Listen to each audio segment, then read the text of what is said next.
North Korea is once again putting the world on high alert with a threat that could potentially lead to global conflict. Plus, a billionaire spends more than $10 million on a national television ad campaign calling for Donald Trump's impeachment. And tourists beware, Honolulu is cracking down on any pedestrians pulling out their cell phones while crossing the road. And if you have outdoor plans this weekend, you won't want to miss our weather forecast. Newscene starts right now.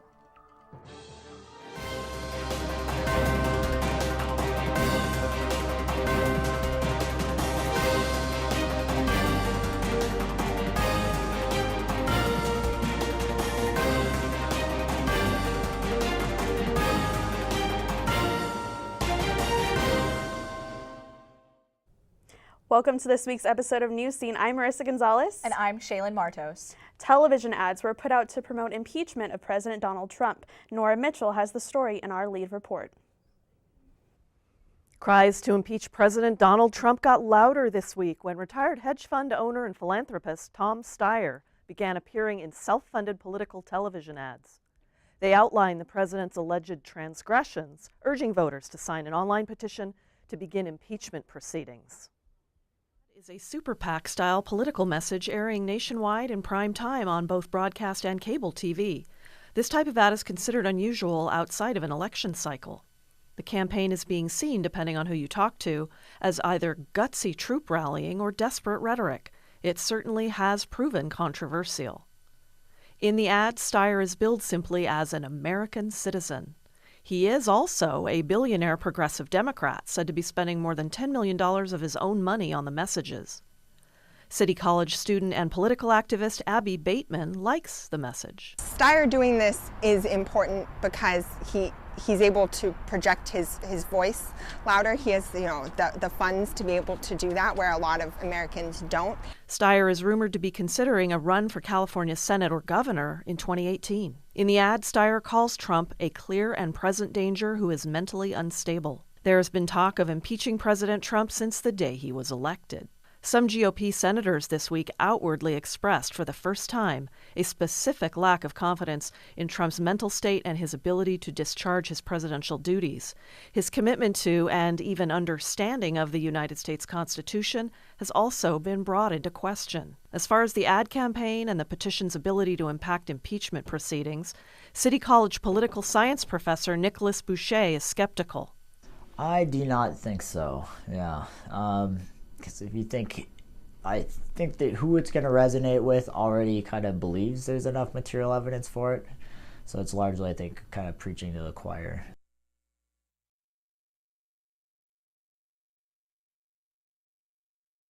Magazine, the tone and character of some of the leaks emerging from the White House recently have shifted to a new level of concern. Shay, Marissa, back to you. Thanks, Nora. Meanwhile, North Korea continues with nuclear testing and threats of war. Kim Jong-un doubles down on his claim that North Korea has a hydrogen bomb and is not afraid to use it. This is in response to President Trump's remarks toward the Korean leader. The rogue regime continues to defy UN sanctions by testing missiles and indicating that they will soon test their nuclear bombs above ground. A senior official stated that it is time the world starts taking their warnings seriously. The foreign minister is very well aware of the intentions of our supreme leader, so I think you should take his words literally. The defiant nation is ignoring calls to not further escalate the situation. A full passage of Anne Frank's diary was read before an Italian League soccer match on Wednesday. This comes after an anti-Semitic display from fans last weekend. The Lazio Ultras used pictures of Anne Frank to belittle crosstown rival Roma, who are heavily followed by the Jewish community in Rome. The reading was a form of damage control. However, many see it as nothing more than a publicity stunt. Congress gave final approval Tuesday to a $36.5 billion emergency spending plan to pay for ongoing relief from recent natural disasters. The spending deal includes $18 billion for the federal emergency management agencies. This is in response to natural disasters stretching from the scorched vineyards of Northern California to the storm-scarred beaches of Puerto Rico. The bill also forgives the $16 billion of debt the National Flood Insurance Programs has. Last month, Hurricane Maria devastated Puerto Rico. The storm took out the power for 100% of the island. A small Montana company, Whitefish, won a $300 million contract to restore Puerto Rico's power grid. The mayor of San Juan, Carmen Cruz, called for transparency with the contract. She said Whitefish was the only company that did not require substantial money up front. When the storm hit, the Puerto Rican power company was over $9 billion in debt. They do not have the assets to repair their infrastructure themselves. The U.S. Congressional Committee has asked for documents pertaining to the energy contract. Yesterday, we were given a little more insight into an event that devastated America 50 years ago. Jack Dominguez has more. November 22nd, 1963, during his visit to Dallas, John F. Kennedy was assassinated as he rode along in his motorcade. In 1992, Congress passed the John F. Kennedy's Record Act. It mandated all JFK investigation documents were to be centralized and released by October 26, 2017. Yesterday, President Trump decided 1% of the files must undergo a 6-month review, and their release will be pending. The president said he had no choice because it was a matter of national security. Now to the DNC. New information has linked the DNC to funding Fusion GPS, creators of Trump's controversial dossier letter, a compiled list of allegations claiming the Russian government is blackmailing Trump to be compliant. In spring 2016, DNC campaign lawyer Mark Elias approached Fusion GPS. The research firm had already been looking into then-President nominee Trump for an unnamed Republican since the primary. Once the DNC started funding the research, Fusion GPS hired former British spy Christopher Steele, which led to the creation of the dossier. Jack Dominguez, Newscene. The president has called the dossier a disgrace and believes the Russian investigation is boomeranging back to the Democrats. 20% of U.S. citizens live in a state that has legalized the use of recreational marijuana. For the first time in the research company's 50-year history, a Gallup poll showed that the majority of Republicans agree it's time to legalize and tax marijuana. Since Colorado voted in favor of recreational use, they have raised over $500 million in tax revenue for the state. They have made over $200 million in the last year alone. This causes problems for the administration as they crack down on pot. Now over 64% of Americans support marijuana legalization. One of the brothers of the Las Vegas shooter, Stephen Paddock, was taken into custody earlier this week right here in California. Bruce Paddock was arrested on suspicion of child pornography and exploitation of a child. A felony complaint claims that back in 2014, Paddock possessed over 600 child pornography photos. He had been evicted from his home and was squatting inside of a business where the evidence was found. The Los Angeles District Attorney's Office filed 1 count of the possession of the photos and 19 counts of exploitation of a child. A string of murders have police on high alert in Florida. 3 people were killed within a week and 1 mile apart from each other in the Seminole Heights neighborhood of Tampa.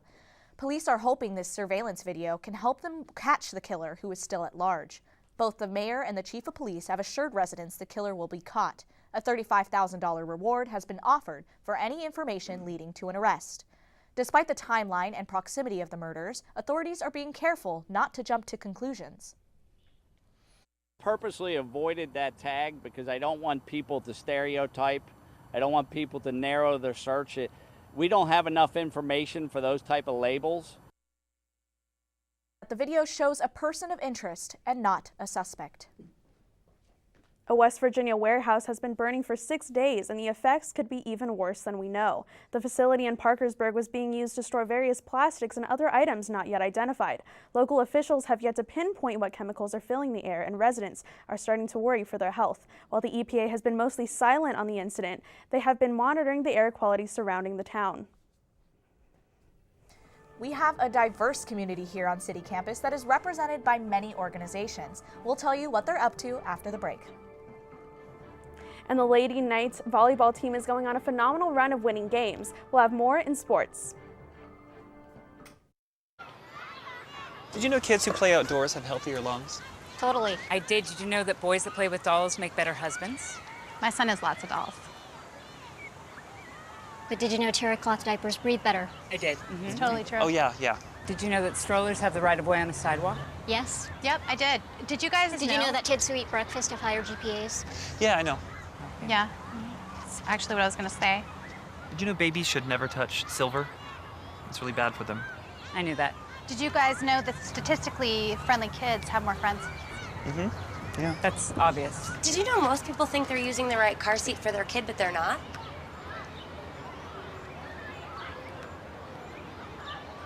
Parents who really know it all know for sure that their child is in the right seat at the right age and size. Visit safercar.gov/the-right seat to make sure your child is protected. I'm putting that on my blog? I just put it in mine. The San Diego City College Police issued a safety alert this Monday after a man flashed a student near our campus. The female student was sitting on the corner of C Street when a man drove up to her, opened his door, and exposed himself. The suspect then drove away but circled back to follow the female student, who grabbed her bag and walked away. The safety alert reminds us that campus police offers an escort service 24 hours a day. You can call the number on your screen to schedule an escort. Students at one of our neighboring colleges got a tough reminder about campus safety. A sexual assault was reported by an SDSU student this week. The alleged incident occurred at an off-campus apartment on 55th Street. This marks the second assault reported at SDSU this month. On October 7th, a woman was allegedly assaulted at a fraternity house on Hardy Avenue. Here at City College, campus police say that if you are attacked, do not fight force with force. Instead, disengage and run, and call the police immediately. The sheriff's office in Solana Beach is asking the public for help. There have been reports of two men trying to lure children into their car near Earl Warren Middle School. One suspect is described as a white male in his late 20s. The other suspect, also a male but in his early 30s and bald. Anyone with information is asked to call the sheriff's department at 858-565-5200. And the city of San Diego uses their resources to open transitional campsites for the homeless. Camps hold up to 150 tents along with showers, toilets, and hand washing stations. Service specialists provide alcohol and substance abuse counseling, as well as job searching training. Almost a quarter of the camp are children, making toys and games popular amenities. Campsites' main goal are to provide housing, and help the homeless get back on their feet. Wednesday was a day of understanding and tolerance for people with disabilities around City College campus. There were multiple booths and performances to inform students about those with disabilities. This is Disability Awareness Month, October. We're celebrating disability awareness, and we want to do something a little bit different this year. Instead of have fairs and resources, we really wanted to engage the campus community in activities to promote disability sensitivity, raised awareness surrounding different disability topics. The goal was to promote disability awareness and to promote the DSPS program on campus. On Monday, there will be a disability panel here on campus to talk about their lives and experiences with different challenges. City Women Rock, a one-day leadership summit, took over City College's Seville Theater today. This Women's Summit assembled a collective of students of diverse heritage, identities, and backgrounds for an inspiring meeting of the minds. This fun and energizing event was organized to teach leadership skills and to empower and support our women students who serve in multiple roles as leaders and caregivers in their home and college communities. Now, this may either be exciting or frightening, but strangers may be able to walk into your house to deliver your packages. This is all a part of Amazon's new service called Amazon Key. It allows delivery drivers what Amazon is calling a safe way to get your packages delivered in your home when you're not there. Amazon also says you can use it to let friends or family members in when you're not home. You have to buy a kit which includes an Amazon security camera, a cloud cam, and a smart lock, with the kit starting at $249. The program launches November 8th for Prime members. And Honolulu is the first major city in the country to ban people from using their cell phones while walking. Police will write tickets for people who get distracted by their cell phones. Minimum fines for breaking the new law start at $15. For repeat offenders, the penalty ranges from $75 to $99. Under the new law, the only legal reason for a pedestrian to use a cell phone while crossing a street or highway would be to call 911 to report an emergency. And the women's volleyball team right here on City Campus continues their winning streak. Here's Ron Prater with the latest in sports. What's up, Ron? Thanks, Shay. The San Diego City College women's volleyball team is continuing an amazing season. After Wednesday night's game against Cuyamaca, the team is now 18-1 overall and 7-0 in the PCAC league play. The victory marks the 11th consecutive victory for the Lady Knights and marks the best season in school history. Earlier last week, the Knights beat Grossmont and snapped their 48-match PCAC win streak. Keep on killing it, girls, and let's go, Lady Knights. 1 week after a significant injury to Aaron Rodgers, another starting quarterback has been lost. Arizona Cardinals quarterback Carson Palmer left Sunday's game in London against the Rams with an arm injury. Palmer broke his non-throwing arm and will miss the next 8 weeks due to surgery being performed on that arm. He is replaced in the lineup by backup Drew Stanton, who has been named the starter going forward. This could be the end of a promising season for the Cardinals now that they have lost yet another offensive weapon. Now, the last time the Los Angeles Dodgers made it to a World Series was 1988. Game 1 of the series ended on the most memorable play in baseball history.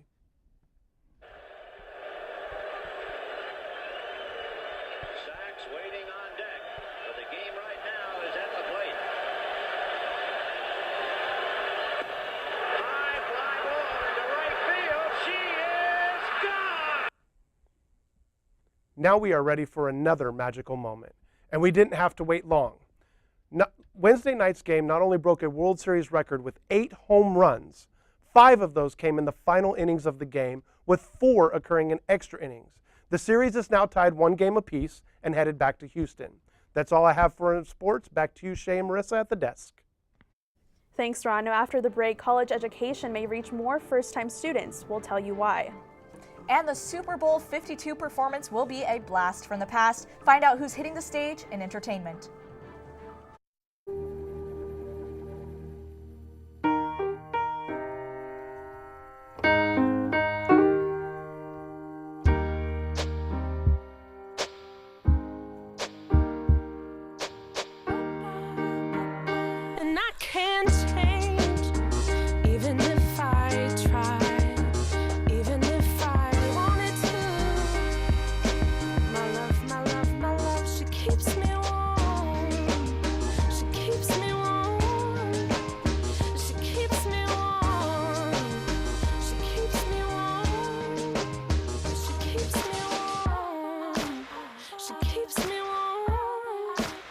We are neighbors and best friends. I love my sister.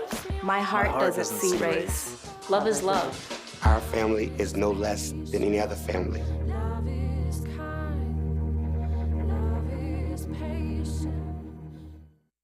Welcome back to Newscene. A former firefighting recruit is suing San Diego for discrimination, harassment, and retaliation. Nicole Pappas, 31 years old, claims the male members of her 2015 recruiting class posted drawings of penises in the fire academy locker room. Also, Pappas says fire department supervisors knew the harassment was occurring and did nothing to stop it. She also claims that the city added a discriminatory requirement that she cannot fulfill. Pappas was fired in 2016 when she could not run 3 miles in under 24 minutes after recovering from a broken leg.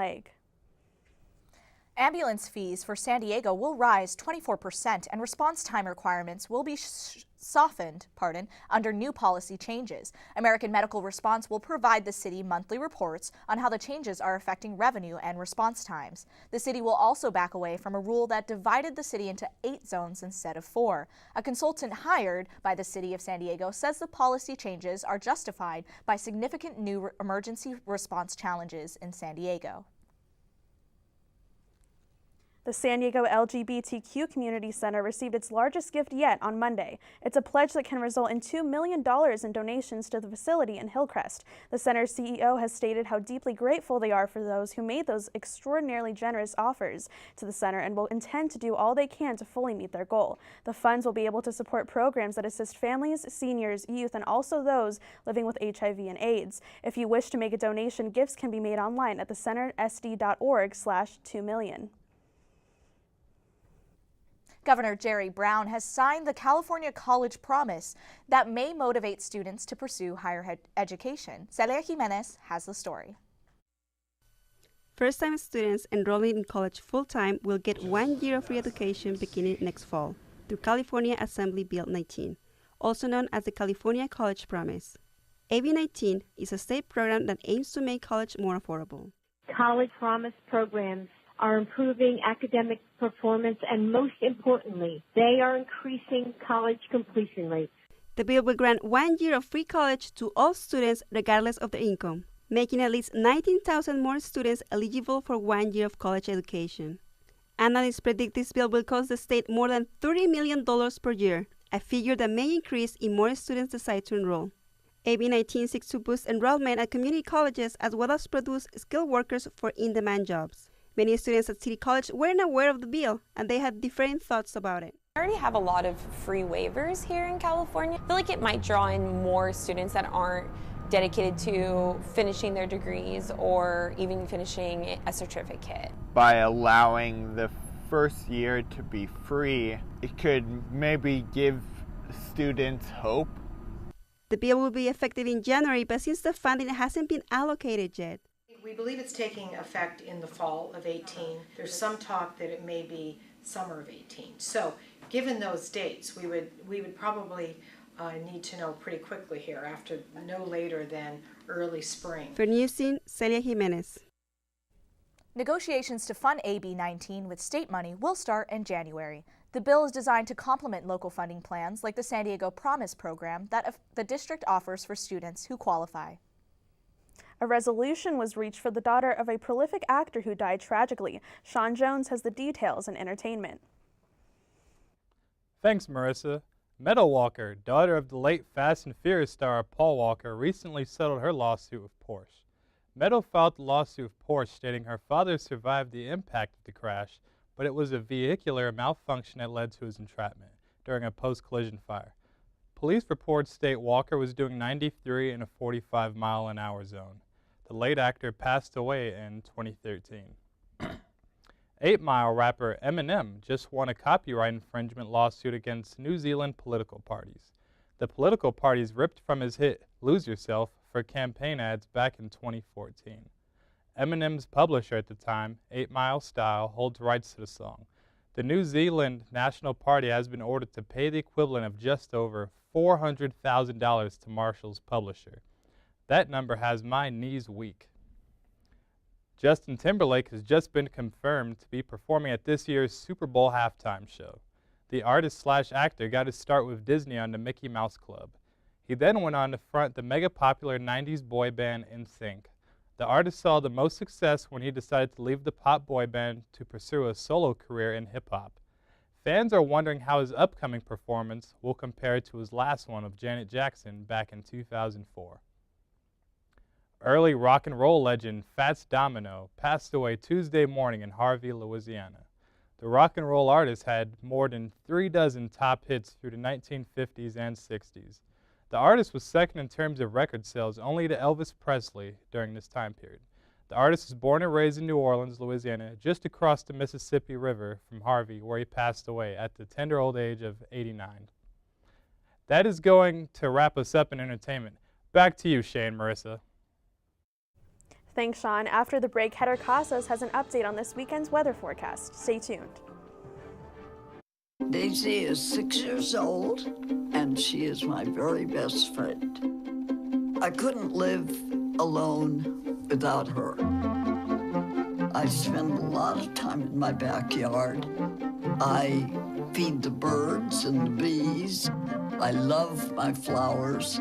The color in my garden keeps the pink in my cheeks. I was very independent and thought I could take care of myself. I fell and I had to have Meals on Wheels. I love them. They're my savior. And I look forward to the volunteers because they've all become my friends. My name is Lola Silvestri. America, let's do lunch. 1 in 6 seniors faces the threat of hunger, and millions more live in isolation. Drop off a hot meal and say a quick hello. Volunteer by donating your lunch break at americaletsdolunch.org. California's gas tax hike is set to go into effect this Wednesday as the state looks to raise billions of dollars for Bill Number 1, a bill for transportation projects. The bill is a process for repairing roads and bridges across the state. The gasoline tax will increase by 12 cents. Currently, it's 18 cents and will be increasing to 30 cents per gallon. Governor Jerry Brown signed the legislation in April. The tax on diesel fuel will rise 20 cents to 30 cents per gallon. And now, here is Heather Casas with the weather. Is it going to be cooler for this Halloween weekend, Heather? Thank you, guys. Yes, so the extreme heat is finally over. We're going to start to see a decrease in the temperatures from 5 to 20 degrees across the country just in time for Halloween. Now let's look at the current temperatures. As you can see, Oceanside is going to be around the 63 degrees. Carlsbad, La Jolla, and San Diego is going to be around the low 70s. Imperial Beach is going to be a little bit cooler with temperatures around the 60 degrees.